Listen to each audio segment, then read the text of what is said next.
Welcome to the Hindi Project podcast, episode 7 with Sheikh Musleh Khan. Sheikh Musleh is the not imam, the instructor at IIT Islamic Institute of Toronto. He's also the chaplain for the Toronto Police Force. We had a really interesting conversation. We talked about hate because tomorrow from when we recorded this is Punish a Muslim Day, quote unquote. It's making the rounds around social media. We also talked about an incident that happened in my mosque when a woman came in and tore a Qur'an and interrupted the Asr prayer. We talked about that, and Sheikh Musleh shared, some of the hatred that he's gotten online a few years ago and his reaction to that and his learnings from that. It was really interesting. Talked about a lot of depressing stuff, but it was still very interesting, and I hope you guys enjoy it. Assalamu alaikum wa rahmatullahi wa barakatuh. Alhamdulillah, today I am glad to be joined with Sheikh Musleh Khan, who is the instructor at IIT, also travels around, probably been to your city, gave some talk there, because he does that a lot. And Zia, he of episode 1, also showed up. For every episode we've done, Zia's like, I'm coming, and then he'll be like, oh, I'm really tired after work, I'm not coming. But this is the only time he actually showed up, and I think it has something to do with... both of you are from Trinidad? Or Trinidad and Guyana? Trinidadian, he's Guyanese. Well, the West Indian vibe thing is definitely playing a part here. There's some kind of racism going on here. We definitely grew up together. He's my boy. They grew up together, mashallah. So how are you doing, Sheikh? Good. Alhamdulillah. I'm doing well. Alhamdulillah. Actually, we're in the same city. Both grew up here. Both of us working here. For some reason, we never crossed paths until like really recently. It's crazy. Because you're West Coast, man. I'm an East Coast guy. Yeah. Because even when I was like, did you grow up on the East Coast, East side or the West side? And then Zia's like, oh no, the West side. You guys were like the West of Toronto. Mm-hmm. I was like, but once you leave the boundaries of Mississauga, you are officially too East for me. Yeah. You're gonna be a Musafir, man. You're gonna be a traveler if you come down our area. I've been to your masjid before. It's IIT. Yeah. A long time ago. But yeah, I've been there. It's far. Yeah, it is. Yeah. But it's an amazing community. Mashallah. Yeah. Yeah, I know it seems really well run. I remember when they first came with the plans, the brothers who ran it, and then they had this huge elaborate plans and the swimming pool and all that stuff, and it was so exciting. But it's been an amazing project, mashallah. And you can see that they're ahead of the curve on most of the mosques. Yeah. Alhamdulillah. So you just came here straight from a Toronto Police Service meeting. Mm-hmm. And you guys were talking about this Punish a Muslim Day, which is supposed to be tomorrow. Mm-hmm. So I guess people listening will know that we are recording on Monday. And the Punish a Muslim Day is supposed to be on April 3rd, which is tomorrow. Mm-hmm. I know you were having discussions with them, planning and understanding how to respond to this. What are your impressions with this? Like, are Muslims taking this too seriously? Are we not taking it seriously enough? Okay. Bismillah ar-Rahman ar-Rahim. Assalamu alaikum wa rahmatullahi wa barakatuh, everyone. And for the most part, it's kind of in between. Mm-hmm. Most Muslims really are, from what I've been able to gather the last couple of days, really looking into this and talking to different people about it. Most Muslims are concerned. Mm-hmm.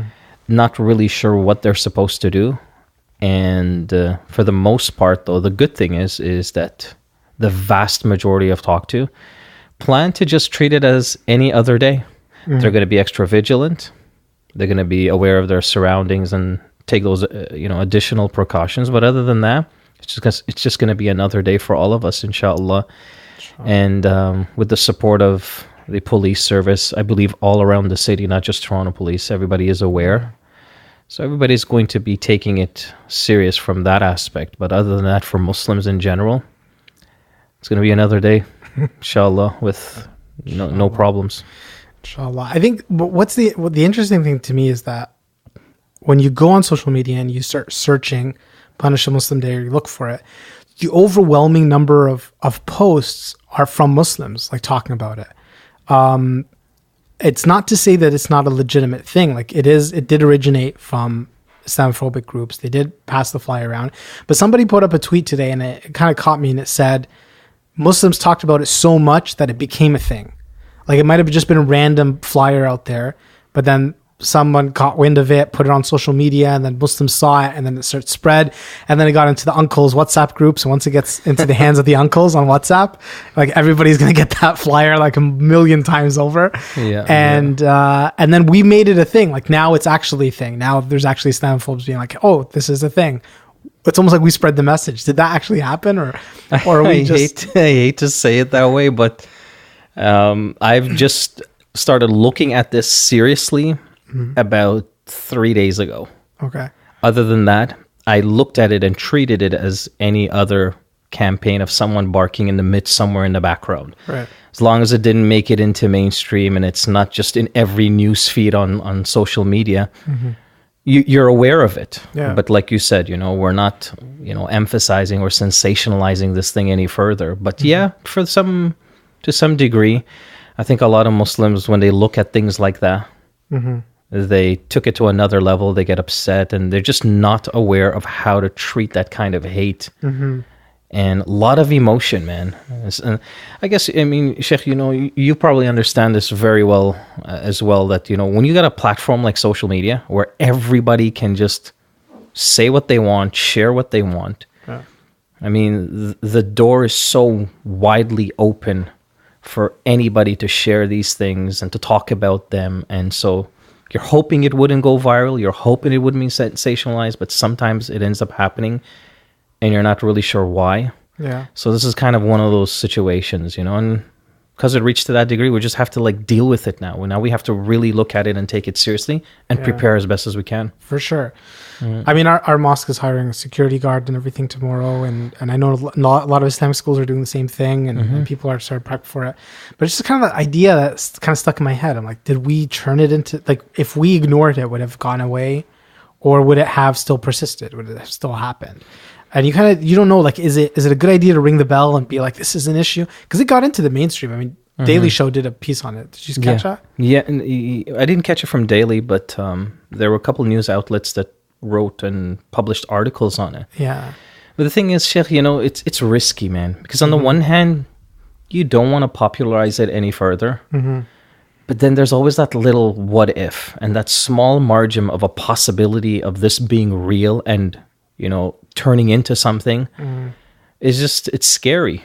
Yeah. At the same time, it's a scary thing, and it's just that risk factor. No matter how minor it is, you're saying to yourself, you know what, got to take this seriously. It's an interesting conversation, because I feel like after 9/11, the Muslim community really felt like they had to turtle, right? Like there was getting hate, there was they would get attacked in the media. They didn't know how to articulate their own positions. And then they just kind of turtled. They're just like, we're gonna pull back as much as possible. Yeah. And it didn't work in terms of that. If you look at the 15 or 20 years since, it's been 15 years at least. Yeah. Hatred against the Muslim community continued to slowly increase. It never went away because we never confronted it. So then it's like, okay, do we confront? Do we bring this stuff to the light? Do we shine a light on it? Or do we try to remain silent and watch it go away? And it's like these two different strategic approaches. And I honestly have no idea which one's best.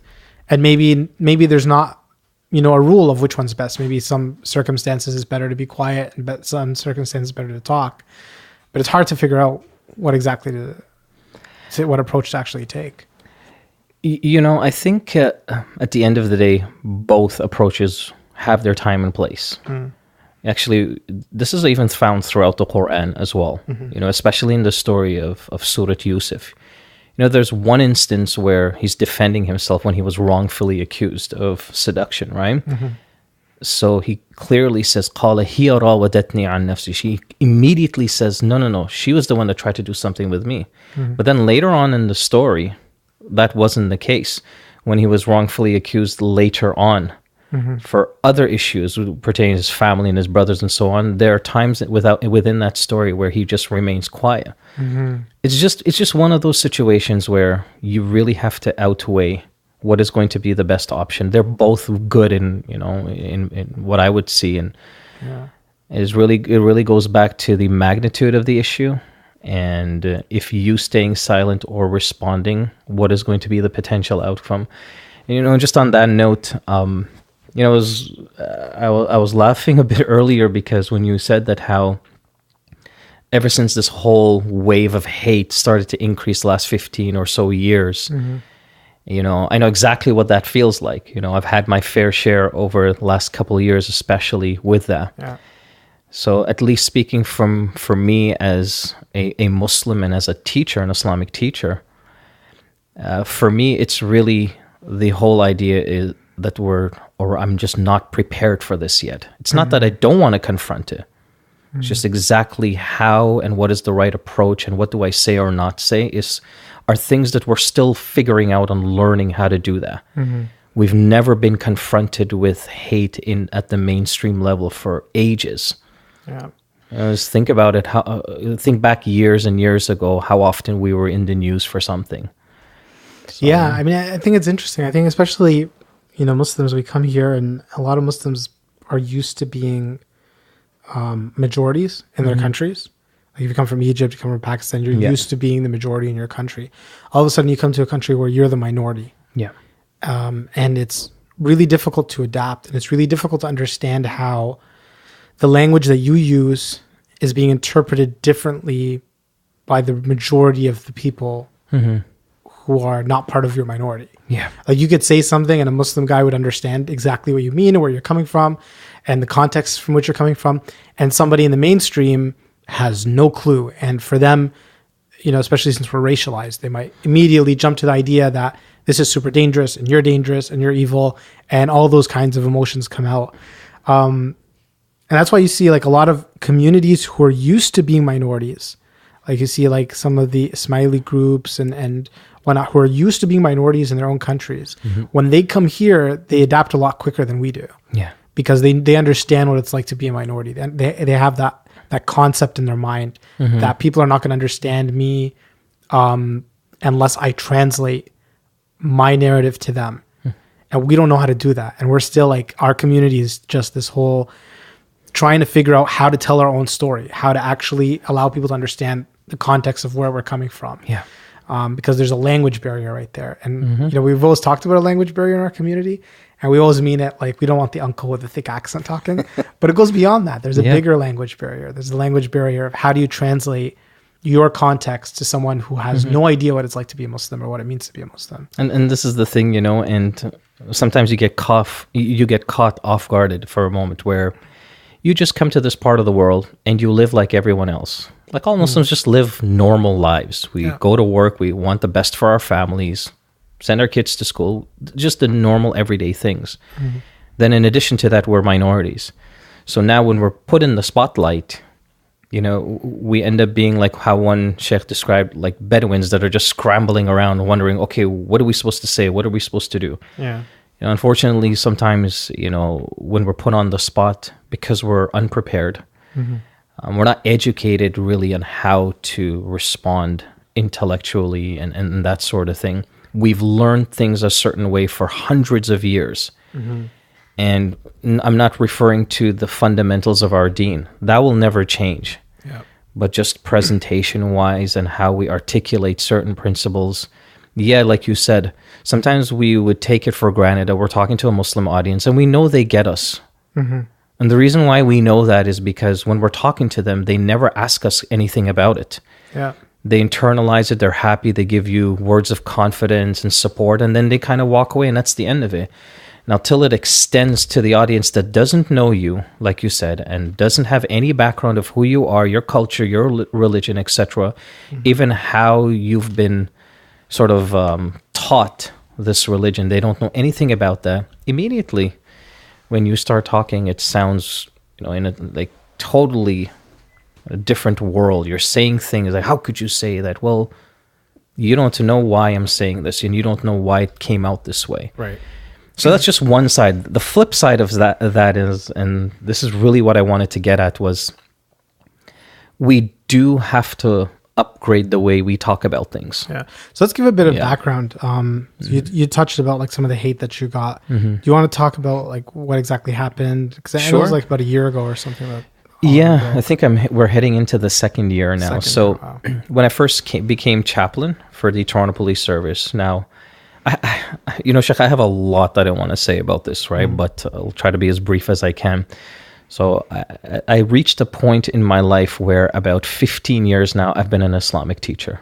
And alhamdulillah, been blessed to travel all over the place. So I had reached a point where I started seriously thinking about expanding and helping beyond my Muslim community.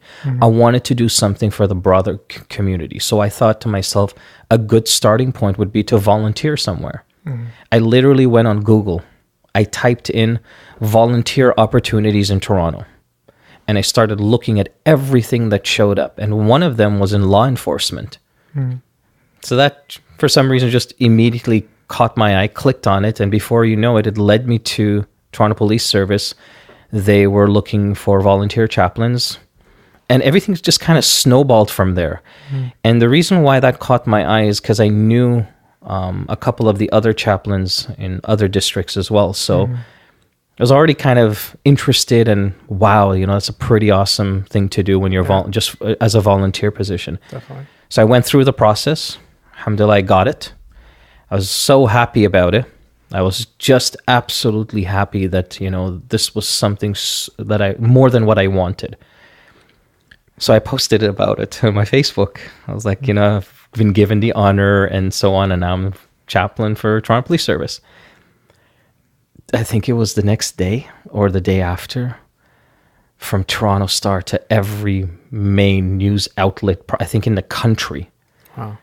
What they did is, I don't know where this sprouted from, and some of my lectures 5 and 6 years ago were clipped, and it was painted as though, and it was broadcasted all over the place as though I was a misogynist, I was promoting marital rape, and et cetera, et cetera. So there's just really two things that I want to highlight in that, and that is, when I looked at all of that, the thing that upset me the most, I got angry. I wasn't like scared or frightened. I was just so angry. And the reason why is that I was not prepared for this. I've been groomed for almost 10 years to read Arabic text and just translate. Probably you've gone through the same process as well, right? I don't know any other way of teaching it. And for about 15 years, I've been doing it the exact same way. So this is my own ignorance. I'm taking it for granted, but I'm just doing it and I'm getting the support of all my Muslim brothers and sisters. So keep going with that. Till this happened. And when I listened to some of the things that were clipped from my lectures, I became angry and uncomfortable. I was like, no, that's not what I wanted to say. No, that's not what I meant. Even though it's my words and it's my voice, I could see where the discomfort came from. So the second thing that I wanted to say is that once I recognized it, and I was angry that, the media just continued to push it out there every single day on newspapers, you name it. It was just all over the place. The second thing was, I also took from it a learning curve. I realized this is the hidden blessing that Allah is showing me right now, is that with this whole experience, I've become smarter. I've become more wise. I've become more critical of the way I want to present certain concepts and principles more than anybody else. I literally will sit there and think things through and talk to different people before I talk about these sensitive issues. Why? Because that's what I learned out of that whole experience. So at the end of the day, my blessing was kind of my curse at the same time, where I was groomed a certain way. This is the only way I knew how to talk, and I just ran with that for some time. So this was a good wake-up call for me. So at the end of the day, here's the last thing I'll tell you about this whole experience, is that at the end of the day, alhamdulillah, by Allah's grace, with the support of Toronto Police, many of the members, I would say the vast majority, came up to me, talked to me, asked me questions. I was able to talk to them, explain things. Today, some of my best friends are members of Toronto Police Service. Like some of my best friends, people that, come and visit my house and eat with my family now through that experience. Why? Because when we got to know each other and I was able to explain where and why all of this happened, they said, oh, okay, that kind of makes sense now. And then they looked at all my lectures on YouTube, and one person actually went through almost 100 lectures. Wow. She literally like came to me and said, when all of this happened, almost 100 lectures. How I knew she actually did it is she was quoting me. Wow. She was quoting some of the things I was saying like 3 and 4 years ago. She said, this lecture you gave in Calgary, this lecture you gave in London, this lecture you gave here. Wow. And she had a list that she typed up and showed it to me. Wow. And she said she could not find one thing that was controversial, didn't make sense to her. Yeah. And, shook my hand, and Yeah. that was it. There's something similar with Yasser Qadi in the United States, where literally they held, I think, his Light of Guidance course series, like 14 hours of lectures. Yeah. And they literally snipped like sentences, Yeah. or sometimes even parts of sentences, and put it together in a 5-minute clip, Yeah. totally decontextualized. Yeah. And made him sound like a monster. Like, we could do that to anyone. Like, if you take like 13 hours of audio and just start clipping like words out of there, you can make anyone sound like Yeah, they're insane. there was a Christian lady that gave me a story real quickly. She said she was in a church one day and her son was like really out of control. So she screamed at her son to calm down, and she used these exact words. She said, "Jesus Christ, would you calm down?" And somebody in the congregation heard this and got so upset at her. You know why? Because he's like, how could you use Jesus Christ's name with that kind of emotion? You're angry and upset and out of control. Shame on you. And literally just, they were going back and forth each other. And then she had to say, look, I didn't mean it that way. I was actually talking to my son. Just came out. I'm sorry. It just goes to show you, like you said, it's so easy for somebody to just take things out of context. But at the same time, like, and you acknowledge this already, that some of the things that you said, you wish you didn't say them. Yeah. And certainly not the way that you said them. Yeah. I think like a lot of things, like you mentioned, like we're trained to basically translate things out of Arabic into English and teach people out of these Arabic textbooks or manuscripts sometimes that are hundreds of years old. And obviously the culture that a scholar of religion, hundreds of years old, who might be a Bedouin, who might be in the middle of the desert, his culture is really different than ours. He's not thinking probably about domestic abuse the way we are. I mean, even 100 years ago, less than 100 years ago, even 50 years ago, the average, people on television were like talking about like punching their wife all the way to the moon, right? Yeah. Like things like that. Like people didn't understand the impact of domestic violence, even in this culture, until just a few years ago. And so when we're directly translating from these books from a long time ago, where the writer is not even thinking about domestic violence, and he's writing in a way that certainly in today's context sounds really bad, but we have to be the ones filtering that. And sometimes we're not doing that because we're just translating it word for word, and we're not necessarily translating that context into this context, right? Yeah. And this is why I was saying, like, we have to learn to do that, though. We have to learn to upgrade the way we look at information, especially information that's, it's been around for hundreds of years, or it's original text of something. And we have to learn. And alhamdulillah, at least for myself, when that experience happened, I've been learning, I've been training myself, I've been listening to different people, talking to experts even in language and vocabulary and things like that, just educating myself overall. And that's what I had to do. And what I found from that, Sheikh, is that now I can actually look at a text and I don't translate it immediately anymore. That actually is one of the last things I do. The first thing is I try my best to understand it from the original teachings. And then I literally group as much of that as I can and sort of rephrase it and rewrite it in a way that is acceptable, that is that would make sense to even a broader community, that would make sense to non-Muslims and so on, that everybody, no matter what your background is or level of knowledge, when you hear this, it'll make sense to you. Yeah.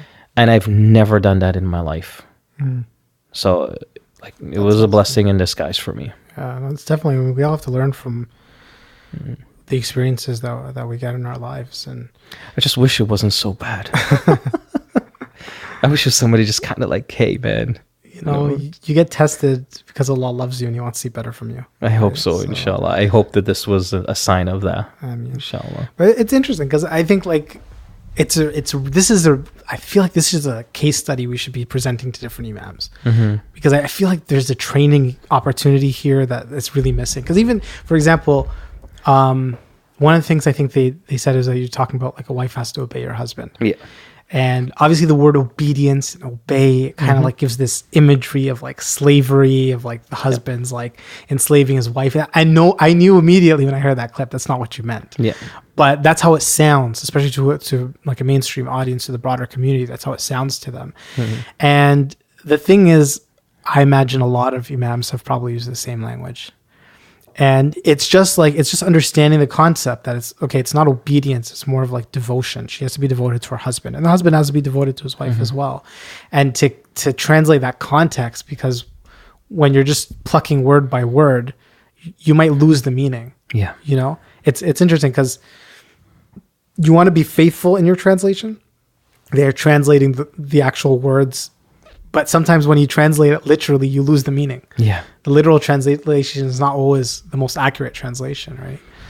Yeah. So you know, going back to what you said, that this is the way imams are taught. You see the word translated. Yeah. So this is how I was groomed for 10 years, you know, in Medina University. And I'm grateful for all of that, but I still blame myself, because it wasn't Medina University's job to help me become more sensitive of my culture or where I belong to. That was a responsibility that I had to uphold. And at the end of the day, coming back here and then starting to teach and do it in that way, you're surrounded, like you said, with a bunch of other speakers and imams that are kind of doing it in a similar way. So there was no need for me to be critical and reassess my intentions or anything of that nature.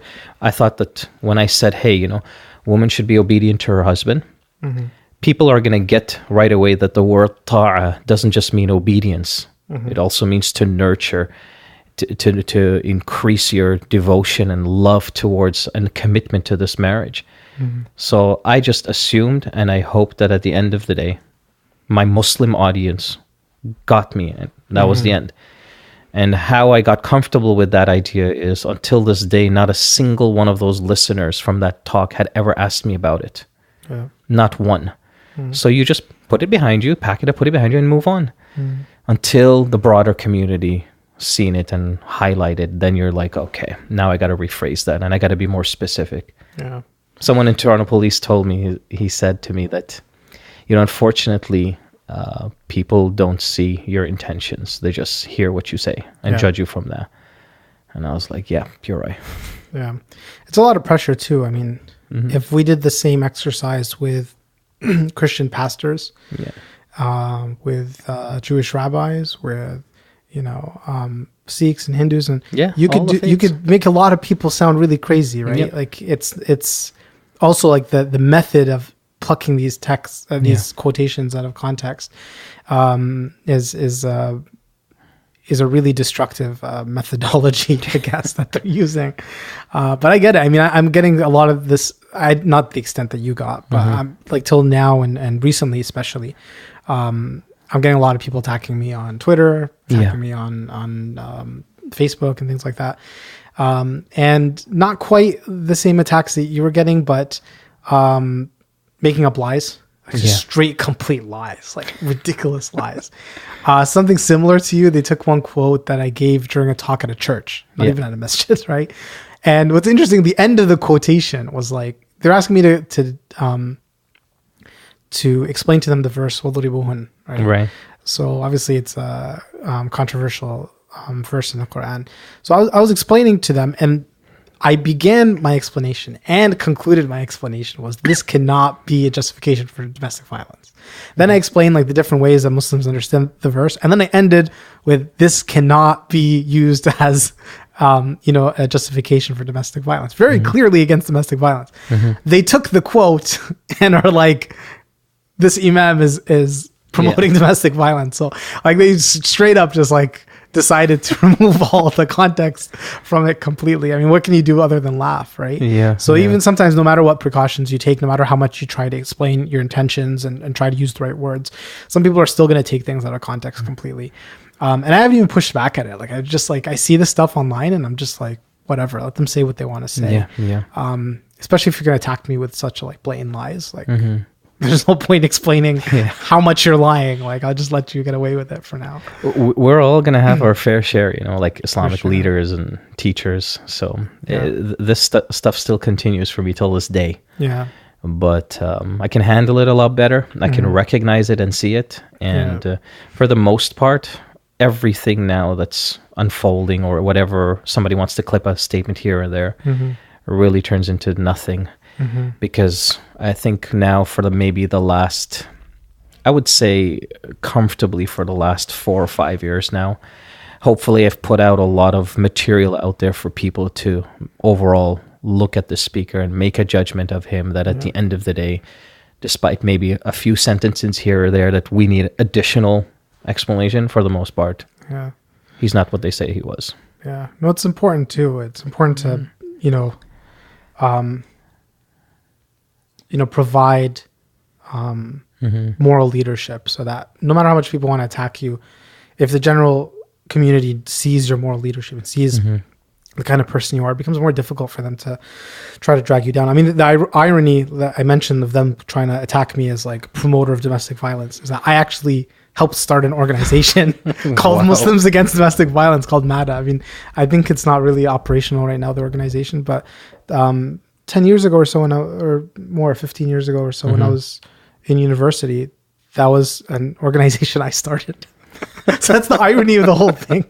But I just let them say whatever they want. Right? Yeah. But I think ultimately that's the most important thing that we have to be doing. Like, if they want to caricature us a certain way, which they're always going to try to do, the best way to make sure that they can't put you in a box. Because they want to put you in these boxes, right? The box of the misogynistic imam, the box of the hateful imam, whatever box they want to put you in. If you are building your own story and telling your own story, we have to tell our own stories better than they can. Which is really what it comes down to.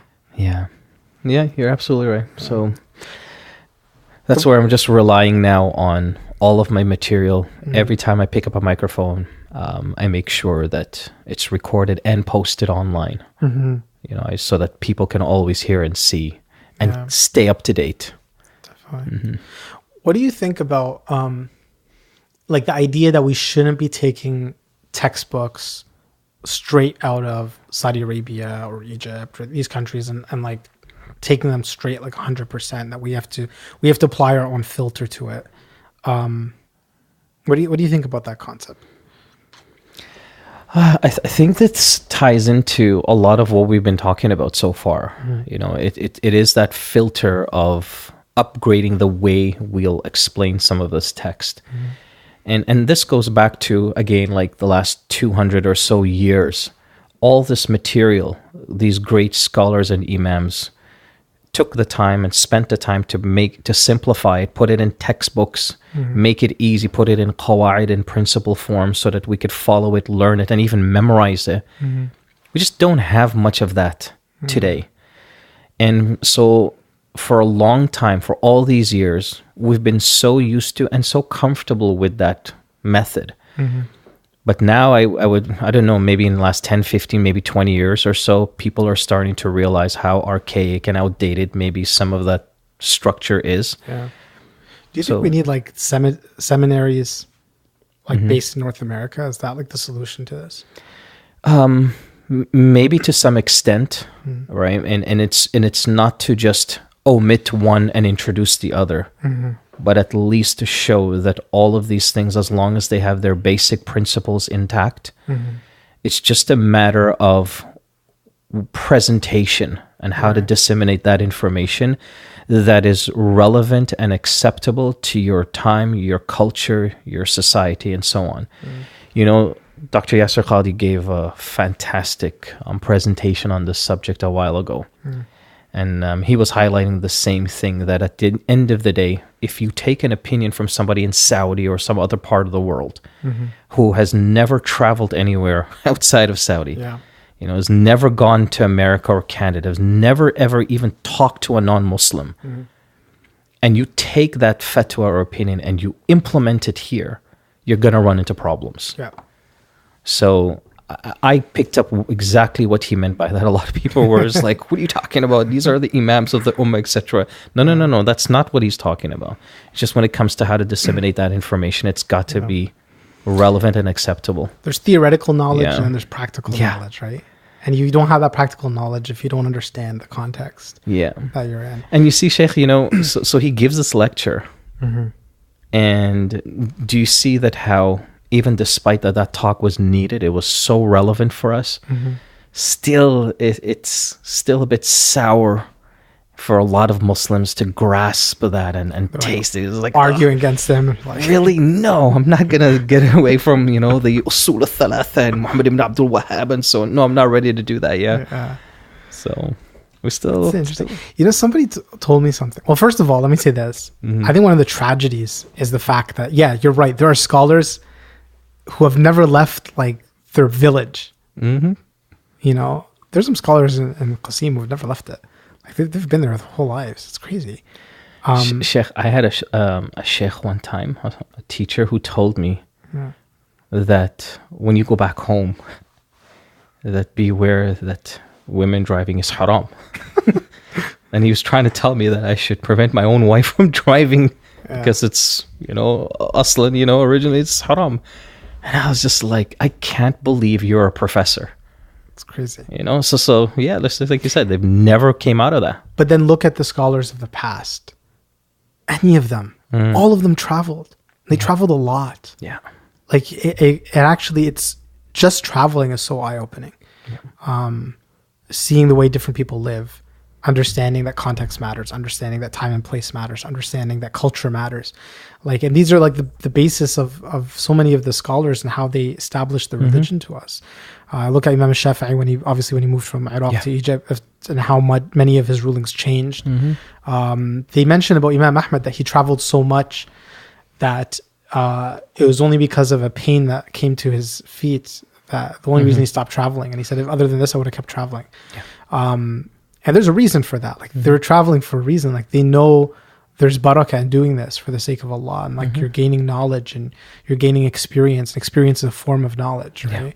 وَكَيْفَ تَصْبِرُ عَلَى مَا لَمْ تُحِطْ بِهِ خُبْرًا. Like, how can you endure something you have no experience of? Like, experience a form of ilm, right? And I think that's one of the tragedies. The other tragedy is, a scholar mentioned this to me once. It blew my mind. He was saying one of what he considered to be one of the main issues that the Muslim Ummah has fallen into decline is that governments have essentially removed or diluted knowledge of Islam from the curriculum of the public schools. So in Egypt and Saudi Arabia and most of these countries, maybe not Saudi Arabia as much, but most of the countries have diluted knowledge of Islam. And then in the universities, seminaries, Al-Azhar, Medina, all these different universities, they've removed knowledge of other than Islam, like secular knowledge, business, commerce, all this kind of stuff. He's like, so you don't get a scholar of Islam coming out of Al-Azhar and also being an expert in commerce, also being an expert in law, also being an expert. So then their knowledge, the applicability of their knowledge and their understanding of how to take Islamic knowledge and to apply it to people's actual lives is so limited.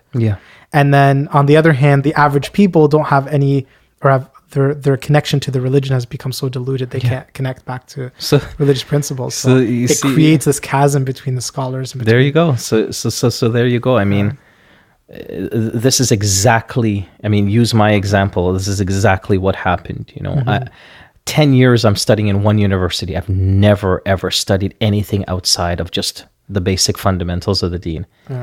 And then you're encouraged and it's constantly being plugged into you. When you go back home, become a da'i, become a speaker and a teacher and a lecturer. This is your responsibility. Allah's watching you, etc., etc. So even if you had, you know, ideas or you had plans to further your education, you wanted to go back into a secular university, study something else. this mental sense of urgency that's been placed into your head that you got to just get busy and get to work, start the khutbahs and so on. That's the only thing on your mind. And this is why I say that I think for me, what I learned is that a huge responsibility and part of the maturity of a da'i is they have to be able to think beyond the box. They have to be able to say to themselves, okay, now that I've learned all of this, and I'm ready to talk to an audience that I've been disconnected with for so long, what is it that I need to do in order to connect with them? That whole conversation and thinking and frame of mind just doesn't happen, and it should have. Definitely. And I think we have to figure out a way to get at least the next wave of imams to kind of understand that. I don't know if it's creating a curriculum for them, it's creating trainings for them, something like that. I really feel like it's an important step we have to take. Yeah. You know, I've been talking to a few students that are studying over there right now, encouraging them to stay connected on social media and try to study other things aside from what's being taught over there. Yeah.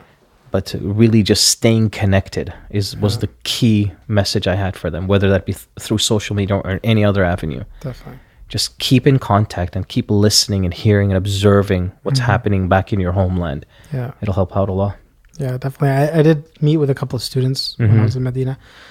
Both of them asked for me to put you on the show, by the way. So, MashaAllah. But that was also the thing that they were asking me about. They're like, how do we come back and not have culture shock when we get back? Because they were first year students, and we're like, we got culture shock coming here. Yeah. I was like, how do you not get culture shock when you get back? And that was the same advice. Like, you gotta be connected, read the news, know what's going on. Yeah. Because otherwise they get churned into Saudis, and then they come back and they're like, what is this country? And the other thing is that you're gone for 6 years. Canada changes in those 6 years. Yeah. So the Canada you come back to is a different Canada than when you left, right? Oh, yeah. So yeah, you have to find a way to like stay up to date and know what's going on. And I mean, I don't know, would you agree that all of that fits into the maturity and responsibility of a da'i, of a speaker? For sure. Like they should be able to do all of those things. Yeah.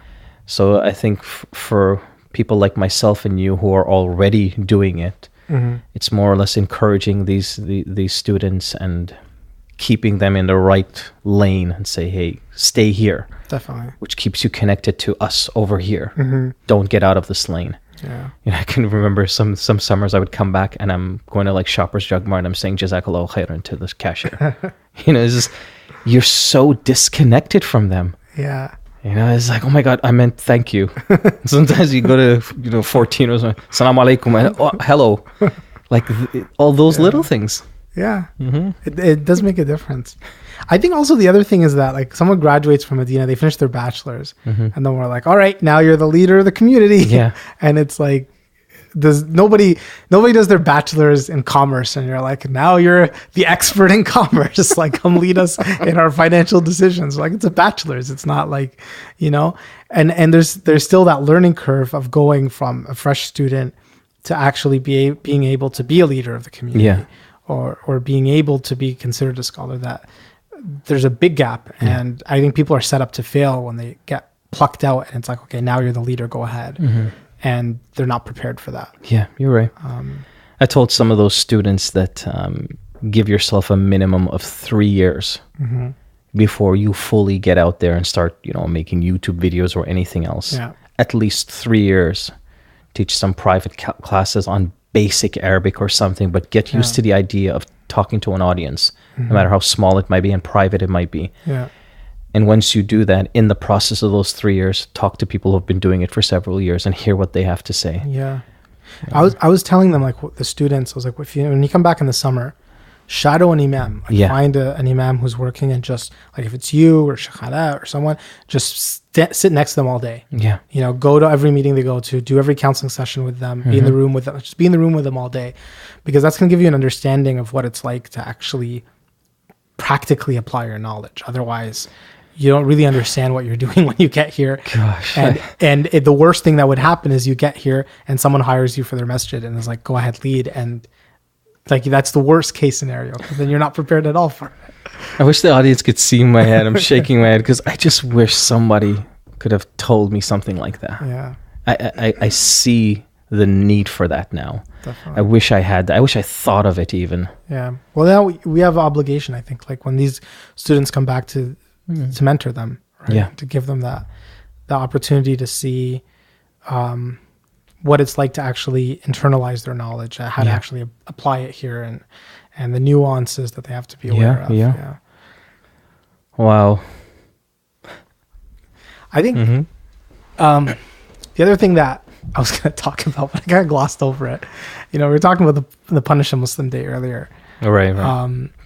And because I wanted to bring this up earlier and then I forgot. And now I'm like, no, it's too good of a point to just slide. So I'm just going to shift gears and go back to the earlier conversation. But so I did Umrah for 2 weeks, and then I was gone for Umrah for 2 weeks. I didn't technically do Umrah for 2 weeks. But, it's like, yeah, it's a long Umrah. I was gone, and while I was gone, the last day I was there, someone from the mosque messaged me and said, some lady walked into the mosque. They were praying Asr at the time, and she started screaming. They were like, we didn't hear exactly what she was saying, but she was screaming. We couldn't concentrate on our prayers because basically she interrupted it, screaming at them. And then they went to basically be like, what are you doing? And you're being really disrespectful. And you see like the signs, don't walk with your shoes on the carpet. You guys are walking with your shoes on the carpet. You're doing all this stuff. And then she starts freaking out on them. And she's like, you guys are Satan worshipers. You're this, you're that. And then she tore a Qur'an and she left them on the windshields of the cars. And the whole thing, she live streamed. And she live streamed on one of these Facebook pages that attacks Muslims constantly. And as soon as they live streamed it, they realized how stupid it was to do that, to live stream it. So they deleted it. But luckily somebody captured it when they live streamed it. Anyways, the person who captured it was, I think, an activist, but he gave it to a reporter or something like that. So the reporters got it. And then they're like, we're releasing this news. I was like, I got to catch a plane. So I hopped on planes and I took 4 planes to get back. So it took me 48 hours to get back. Yeah. I had a stopover in London. But anyways, so I was out of communication for 48 hours, but I came back and they were like, okay, this news is going to hit the media anyways, so we're going to do a press conference and talk about hatred. Because apparently this person didn't just come to our mosque. They went to 4 other mosques in Mississauga that same day, basically did the same thing more or less. I think the other mosques didn't yell as much and whatever. Okay. And apparently, according to her, she's gone to 40 mosques in the GTA and done the same thing. It's insane, right? So they're like, okay, we want to basically broadcast to the community, this is what's happening. And basically urging politicians, police, civil society to take this thing seriously and to actually start enacting measures, whether it's tougher laws in terms of hatred online, whatever it might be, but something to kind of like, because the person's trying to incite, right? Like they're coming in, tearing a Qur'an. They got like somebody live streaming. Like she's got someone with her live streaming the whole thing while she's doing it. She's looking to create a reaction, right? Like she wants someone to punch her. She wants someone to attack her or something like that. And obviously the Qur'an is so sacred to us. Seeing someone tear it like that, it's going to evoke emotions, right? So they're doing it for that purpose. And like clearly this is like, at the very least, it's mischief, right? Like at the very least, the person's trying to create public mischief and stuff like that. Yeah. But then it came back to that earlier conversation of like, do we broadcast this on a megaphone or do we play it down? But I landed and it was like, this is the press conference and you're slated to speak. So I just got off the plane and basically ended up on a press conference. Right. It's insane. It's insane to think that this would happen to begin with. Right. And I don't know, like I was just shaking my head at how crazy it was. But somebody said something to me a while ago, or no, I actually heard it. I think somebody was on Facebook and mentioned this, but it just caught my attention. And basically the idea was that he was saying Muslims have become like punch drunk boxers. And a punch drunk boxer is basically a guy who's been a boxer his whole life. And he keeps getting punched. His whole career is being punched. He's a boxer. And I guess he suffers concussion after concussion. And he gets to a point where it's just like constantly kind of in a concussion state. So he's constantly kind of drunk. And what ends up happening is that every time they hear a bell, so they could be at home with their family and someone rings the doorbell. The moment they hear a bell, they think they're in a boxing ring and they start punching. Yeah. right? So then basically the idea is that he's telling me that Muslims have become so sensitive that they just react constantly. Like they hear something, they just react, whether it's really there or not. Now, obviously, this is something that's really there. Like somebody showed up to a mosque, a Torah Qur'an. That's something that's really there. But it just kind of made me think of like, are we getting too sensitive? Are we pushing on this button too much? Are we becoming victims too much? Are we acting like victims too much? I don't know sometimes. Like sometimes I don't know what's the balance between telling people about this stuff and not. I don't know. Honestly, I don't have an answer myself, which is why I resorted to you just have to look at it as an incident by incident thing, case by case, depending on the magnitude of the case. I mean, this person did a Facebook Live. Yeah. So clearly it was put out there immediately. God knows how many times it might have been shared or whatever. And even despite them removing it, then it went to another level.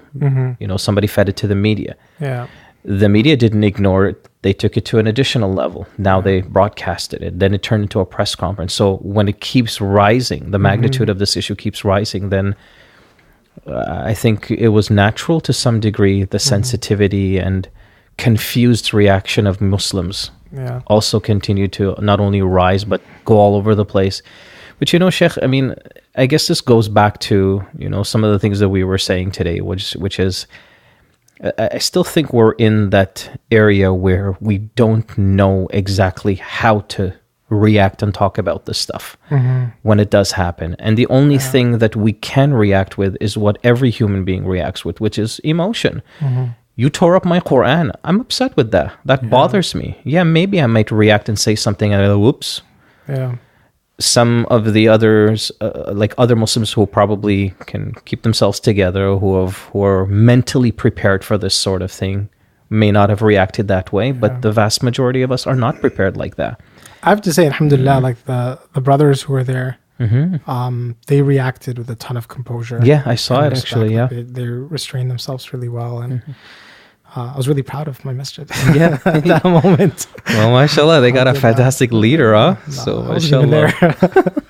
But it reminded me. So I mentioned this in the khutbah like last week because obviously I had to address it. But kullun ya'malu ala shakirati. Like everybody acts according to their disposition. And Imam al-Razi, he mentioned like this means that the person is going to act according to their deepest convictions and their strongest, their deepest sense of character. Yeah. Right.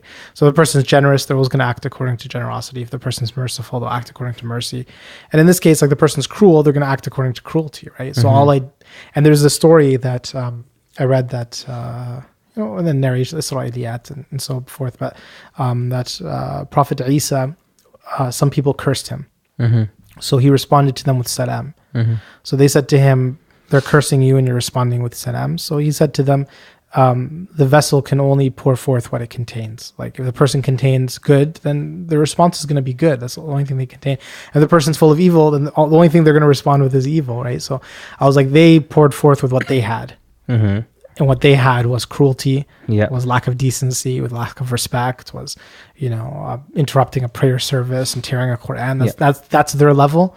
And we responded, like, alhamdulillah, the brothers responded with what we should have, which is, decency and restraint and composure and tolerance and forbearance. And I thought that was a powerful image of da'wah, like at the end of the day, and it reminded me, one of the things I mentioned was the Prophet ﷺ in the Battle of Uhud, when they cut his fingers and they broke his teeth. And, subhanAllah, one of the narrations I read was Abu Bakr Siddiq was saying there's so much blood, we couldn't tell where the Prophet's nose was and where his mouth was, how much blood was coming out. And the Prophet was wiping the blood and he raised his hands to make dua. And Abu Bakr said, I was afraid he was going to make dua against us, against Quraysh for attacking him, but also against the Muslims for not listening to the Prophet. And instead the Prophet said, Allahumma ighfir li qawmi fa innahum la ya'lamun. Oh God, forgive my people, they don't know. And it's such a powerful, like, subhanAllah, even when he's in pain and he's been attacked, he still has that beautiful character, that mercy, that forbearance. And it kind of made me realize that when you have good character and you have the character of the Prophet ﷺ, it's going to overcome all of this hatred. no matter how much people attack us, no matter how much they insult us, no matter how much they take our words out of context, and they did this to the Prophet more than anyone. But no matter how many armies they sent or poetry and media they slandered him with, his character was too strong for them to tear down. And it's just a reminder for me first that our character has to be really strong in order to weather the storms that we're facing. So you see, on that note, I think that's the perfect starting point for all of us to really keep ourselves composed of how to react to hate overall. And it goes back to our akhlaq. It goes back to our etiquettes with people in general. I mean, even the Prophet ﷺ, I'm sure you know the story about the little boy, the Christian boy, Edis. So the Prophet ﷺ is, just like you said, he's badly injured. He's coming out of Ta'if. This little Christian boy comes up to him with a plate of fruits and starts to figure out, like, who are you? What are you doing here on our property? And so on. Now, most of us, when we see a little kid coming up to us while we're badly injured, we be like, kid, get away from me, I don't want to talk to you. The Prophet ﷺ asks this boy his name, and he starts getting into a conversation. Before you know it, the little boy accepts Islam. Why did all that happen? It just goes back to the way we conduct ourselves, the way we behave. And this is something that I've been trying my very best, at least just an effort on my part, to really make it sort of my focus and my niche with my community. Is I really want to just tackle all of the bad habits and come back to just overall being good people. The Prophet ﷺ had to wait 40 years before Allah talked to him. So what was he doing in that 40 years? Allah was just refining his conduct, his etiquettes with people. At 40 years, then Allah says, okay, iqra. Now it's time for you to get the Qur'an. So you look at all of this, then you look at the overall message of the Qur'an. Anytime someone comes and shouts at you or raises their voice, you respond with qalu salama. Respond in a peaceful and dignified way. Not one verse in the entire Qur'an allows us to lose control. The Qur'an calls that jahil. Like you're literally, when you lose the control over your emotions, you become this arrogant person. You'll say and do things that doesn't reflect who you are. So I think that's a starting point for all of us as Muslims at the end of the day, that even if we have started there, to keep that composure when it matters the most. For sure. It's challenging, man. But definitely. And it doesn't mean we're not working against Islamophobia. It doesn't mean we're not out there, pushing our narrative and pushing back against the things that Islamophobes say about us or attack us with. But when your character is strong, then their attacks will ultimately fail. No matter how much they attack you, your character is what's going to help elevate you over whatever attacks they throw our way. So, and that was to me, that was the most important thing. Like the lesson I took out of this whole thing was their character was really did shine through. And it was something to really take note of. Well, Jazakallah khair for joining. I know we're going to have you on again for Inshallah. I think we just scratched the surface on some of the topics that we were discussing. Especially for all the listeners out there, this is our first official meeting together, right? Basically, this is our first conversation. How sad is that? We didn't have a conversation before. MashaAllah. Because we invited you for that event and that our masjid had, but then I was so busy, I didn't even get to talk to you. So, subhanAllah, it's just one of those things. But it's crazy to think about, right? To think that. Yeah, and I mean, we're doing the same work. We're literally just a few kilometers away from each other. And this is the first time we're meeting and talking. You got to come to Dar Tawheed too for a khutbah at some point. Inshallah. I'd be happy to. And we'd love to have you at, the Islamic Institute of Toronto as well. But thank you for having me here. It was wonderful. Pleasure to be able to talk about some of this stuff. And I hope that inshallah it leads to other healthy, productive conversations, inshallah. Inshallah. Wa iyaakum.